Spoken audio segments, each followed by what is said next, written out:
What's up, fam? This is Star 11, host of Tech. We're building bridges and shaping futures in tech. On our episode for the whiteboard today, we got my guy Ash, and today he's going to be talking about Zscaler and kind of what its use is in the cybersecurity space. And yeah, we'll go from there. So we'll be learning together. All right, Ash, kick it off to you, bro. All right, thank you. I'm going to talk to you today about Zscaler. Zscaler is a SASE platform that deals in zero trust exchange. So SASE is a secure access service edge. And what it does is it provides zero trust exchange. Now, zero trust in cybersecurity means that I don't trust you until you give me what I require of you to be able to give you the information that you need. So it's just like building a form of comfort between the user and the application they're requesting for. So we're going to start with how it works. Zscaler has 3 products, maybe 4. I'd say 4. They have the ZIA, which is the Internet Access, ZPA, which is the private access. They have the ZDX, which is a digital experience, and they have Deception, which is like a honeypot. Okay. Just for, it's like a lab that collects information of threats out there. Okay. So I'm going to talk to you today about ZIA and ZPA and how it works and why it's important to establish zero trust in your environment as compared to the traditional VPN. Okay, cool. All right. So assuming you have your device, right? Your device could be a mobile phone, could be a laptop, all right? Could be anything, right? So we call this device, right? Zscaler is going to establish the zero trust exchange over here, right? And we are going to have your external applications. We're going to have your internal applications. Okay. All right. So when a user requests, now with your internal applications, these are going to be proprietary to the organization. So applications like CRM, with sensitive information about the employees and customers and all of that. Those are considered internal applications. If you have any jump boxes in there, that's also considered an internal application, and they all fall under in here. Now, with your external applications, this could be anything over the internet, or these could be any SaaS applications as well. So we are talking about probably Teams. We're talking about any of those SaaS applications, or anything, just anything you can just go straight online to. So those are your external applications. Now, Zscaler has an agent. Now, an agent is a lightweight application that is installed on the computer to be able to perform a specific duty. Now, Zscaler has a ZCC agent, which is the Zscaler Client Connector, which is installed on every device. Okay. Now, what this ZCC agent does is that it enforces all the policies that you set up to be able to access either your internal applications or your external applications. Okay. So with the external applications, we use the internet access for Zscaler, which is ZIA. And for the internal applications, you use ZPA, which is the private applications. Okay. So Zscaler internet applications and Zscaler private applications. With Zscaler internet applications, you can set policies to check for advanced threat protection. So ATP to check for malware, viruses, and any other malicious activity that might be detected. Okay. You can also set firewall rules, right?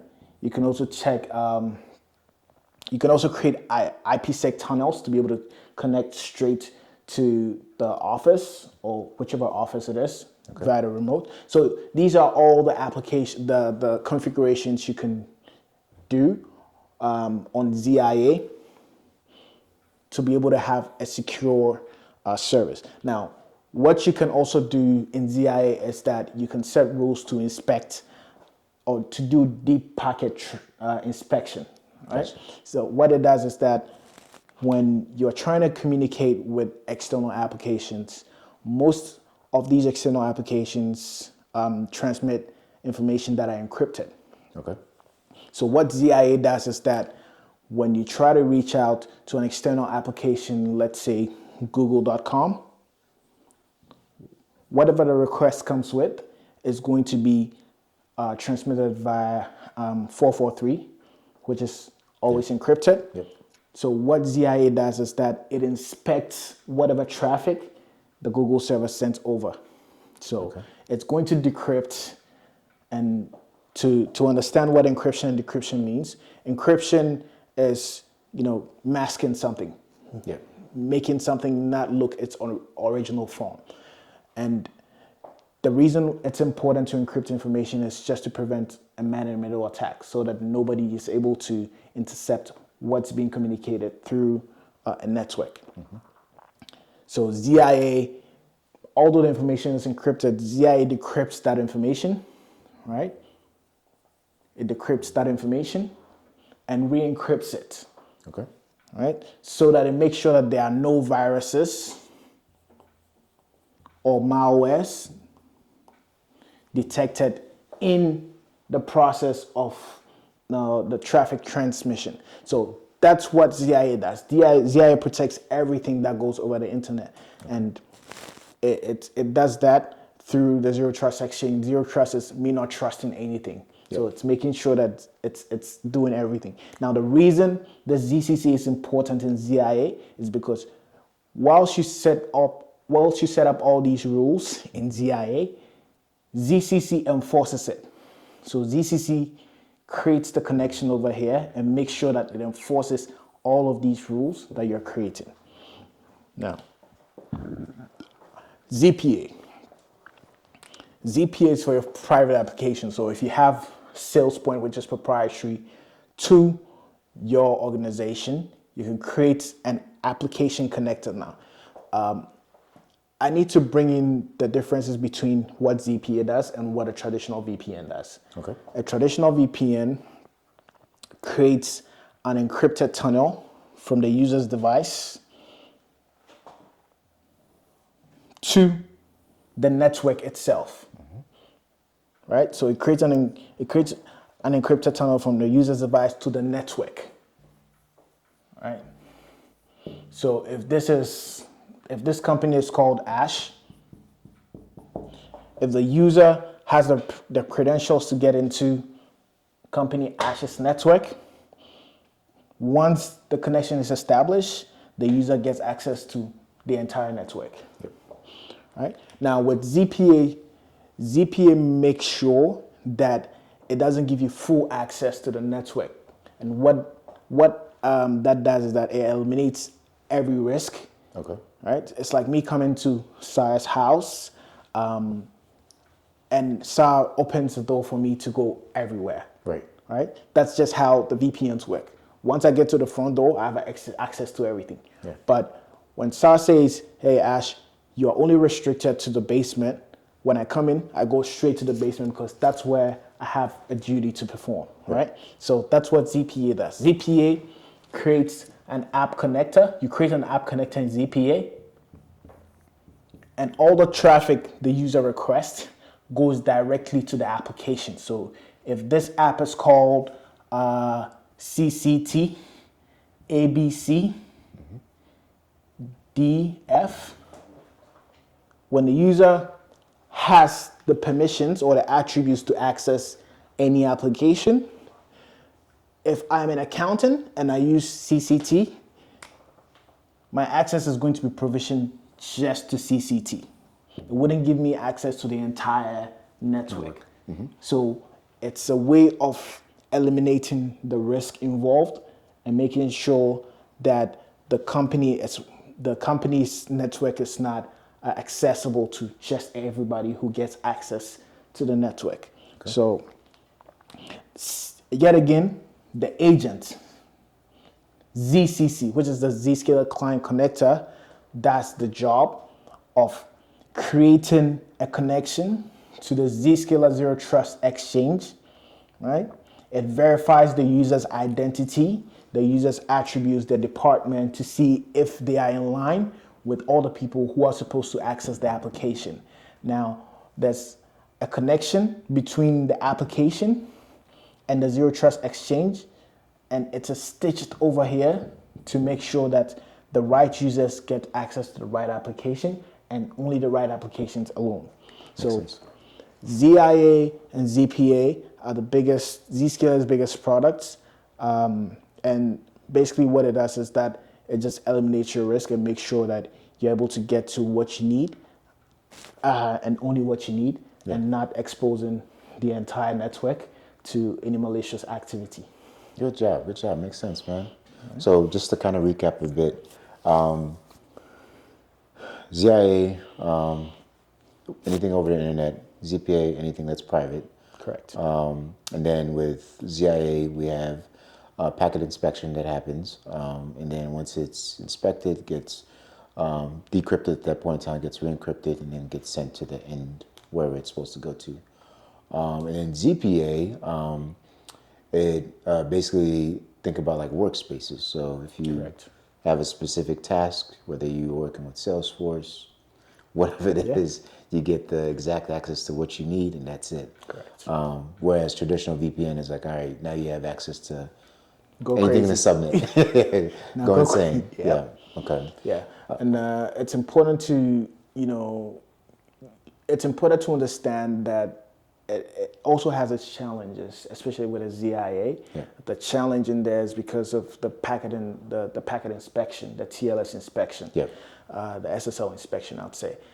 The reason is because there might be a little delay. I was going to say the overhead to but it's not significant enough to notice. But that's a little. If you look at the numbers, you'd see a drop in the numbers. That's a little. I wouldn't necessarily call it latency, because just like going through the airports, right? And that's a practical example. When you go through the airports and you go through TSA, they have to check your bags and make sure you're not carrying any firearms or any explosives to get on the plane. That's exactly what SSL inspection is. It's making sure that you are accessing the internet with no malicious code in there or no payloads which are harmful to disguise as ransomware or anything over there, just to make sure that your connection is clean. So the practical example is going through the airport, and I keep telling people cybersecurity. It's not too far from regular lives. It's just the same. It's like going to the club and show your ID. 21 and above, you're in. You need to have permissions and access to go through it. One question that comes to mind is, I know people might ask, all right, what if I work in Ghana and let's say I have a company, right? My company is based in Ghana, but I have staff in the US and Japan. How is ZIA, how does it handle traffic when it comes to like web inspecting? Because is your server going to be based in Ghana only, or are you going to have it geo-distributed so that it inspects the traffic?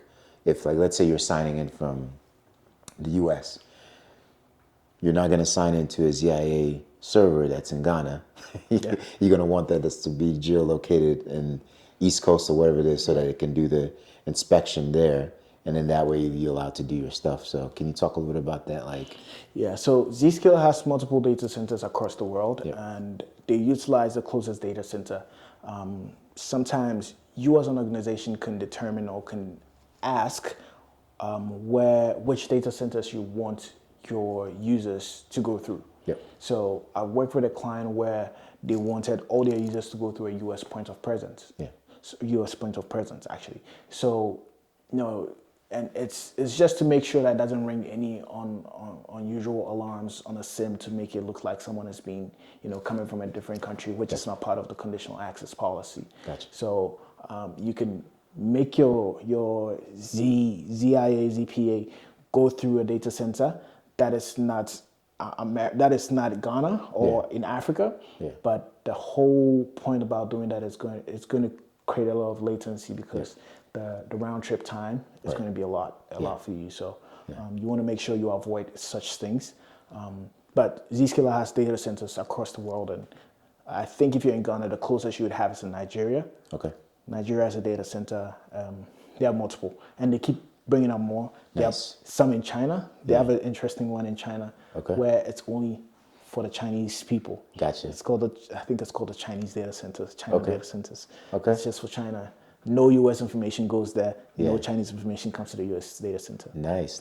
Dope, man. Cool. And then the last question, so the ZCC. So let's say I'm a bad guy, I have admin access to my server, and I want to be able to like delete the ZCC agent so it doesn't like enforce whatever policies.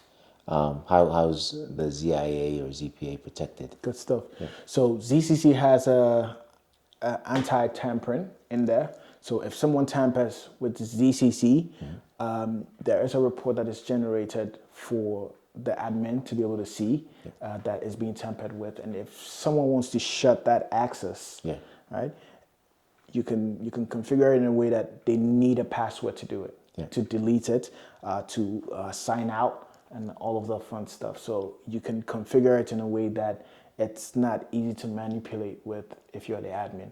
Most people just leave it, but recommended by Zscaler is that you put a tamper-proof or anti-tampering policy in there, and also a password to deactivate or disable it. Nice.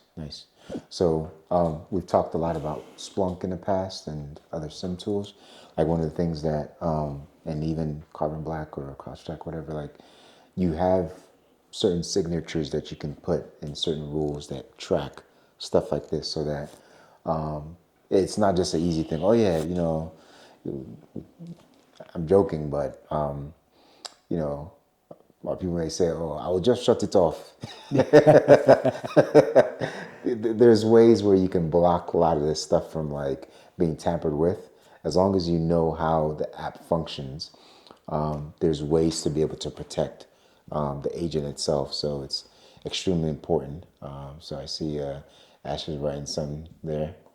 So with ZCC, it has the app profile and forwarding profile, right?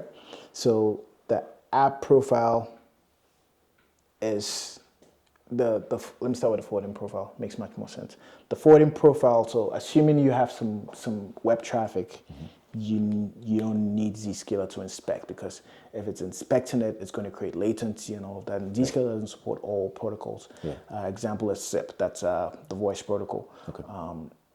If you have an organization that uses voice over IP and the SIP protocol, they don't work too well with some of these solutions. So the recommendation is that you bypass them.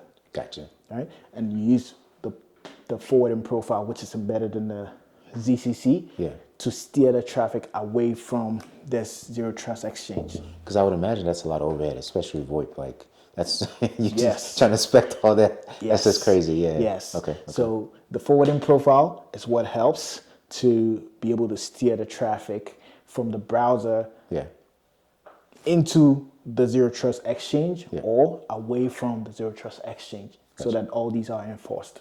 And the app profile has a forwarding profile in there. The app profile is just to make sure that it's the assignments are right, and it has a forwarding profile in there. It also has a pack file where if you want to custom bypass or exclude, you can use the pack file to also do it. It's a whole complex architecture. I don't want to go too deep into it. This is good enough to be able to digest for now. Maybe next time when I come, I can do a much more deep dive of it. For sure. Well, we want to thank Ash for an amazing overview on Zscaler, both ZIA, ZPA, and ZCC in terms of like the agent. If you have any questions in regards to how to get in contact with Ash, we'll have his information below on the video, as well as on the reels. You'll be able to contact them. So Ash, I want to thank you, bro, for an amazing session, my guy. My name is Sar Levy, again, and thank you for tuning in to our Whiteboard Session. This is African Tech, where we're building bridges and shaping